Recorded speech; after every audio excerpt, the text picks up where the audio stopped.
بسم اللہ الرحمن الرحیم۔ السلام علیکم ورحمۃ اللہ وبرکاتہ۔ آج کی ویڈیو میں ہم بات کریں گے کہ نبی پاک صلی اللہ علیہ وسلم کا ذکر کتنا بلند ہے اور ہمیشہ رہنے والا ہے۔ دنیا کی تاریخ میں بے شمار بادشاہ آئے، عظیم انسان گزرے، طاقتور حکمران اٹھے، مگر وقت کے ساتھ ان کے نام مٹ گئے، ان کے محل کھنڈر بن گئے، ان کی حکومتیں قصے کہانیاں بن گئیں، لیکن ایک نام ایسا ہے جو آج بھی زندہ ہے، کل بھی زندہ رہے گا۔ وہ نام ہے نام محمد صلی اللہ تعالیٰ علیہ وسلم۔ اللہ رب العزت خود قرآن پاک میں ارشاد فرماتا ہے کہ وَرَفَعْنَا لَكَ ذِكْرَكَ، اور ہم نے آپ کے لیے آپ کا ذکر بلند کر دیا۔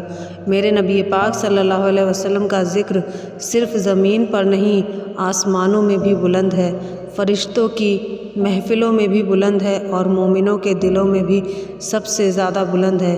آج بھی جب کوئی مؤذن اذان دیتا ہے تو اللہ کے نام کے ساتھ میرے نبی پاک صلی اللہ علیہ وسلم کا نام لیا جاتا ہے۔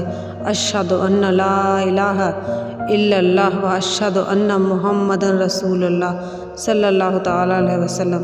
دنیا کی کون سی ہستی ہے جس کا نام دن میں 5 وقت لاکھوں اذانوں میں لیا جاتا ہو؟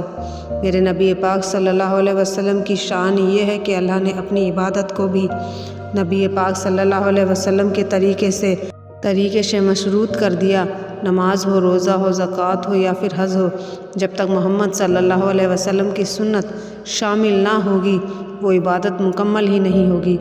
میرے نبی پاک صلی اللہ علیہ وسلم یتیم تھے لیکن یتیموں کے لیے رحمت بن گئے، غریب تھے لیکن ساری امت کے لیے دولت ایمان چھوڑ گئے۔ ظاہر میں سادہ مگر شان ایسی کہ کیسر و کسریٰ بھی کانپ گئے۔ میرے نبی پاک صلی اللہ علیہ وسلم نے نہ کبھی بدلہ لیا، نہ ہی کبھی تکبر کیا، نہ کبھی کسی کو حقیر سمجھا، بلکہ دشمنوں کے لیے بھی دعا کی، اے اللہ میری قوم کو ہدایت دے، یہ مجھے پہچان نہیں پائے۔ یہ ہے میرے نبی پاک صلی اللہ علیہ وسلم کا کردار، یہ ہے نبی پاک کی عظمت، اور یہی وجہ ہے کہ آج بھی ان کا ذکر بلند ہے اور قیامت تک انشاءاللہ بلند ہی رہے گا۔ ہماری کامیابی، ہماری عزت اور ہماری نجات صرف اسی میں ہے کہ ہم اپنے نبی پاک صلی اللہ علیہ وسلم سے سچی محبت کریں، ان کی سنت کو اپنائیں اور ان کے ذکر کو اپنی زندگی کا حصہ بنا لیں۔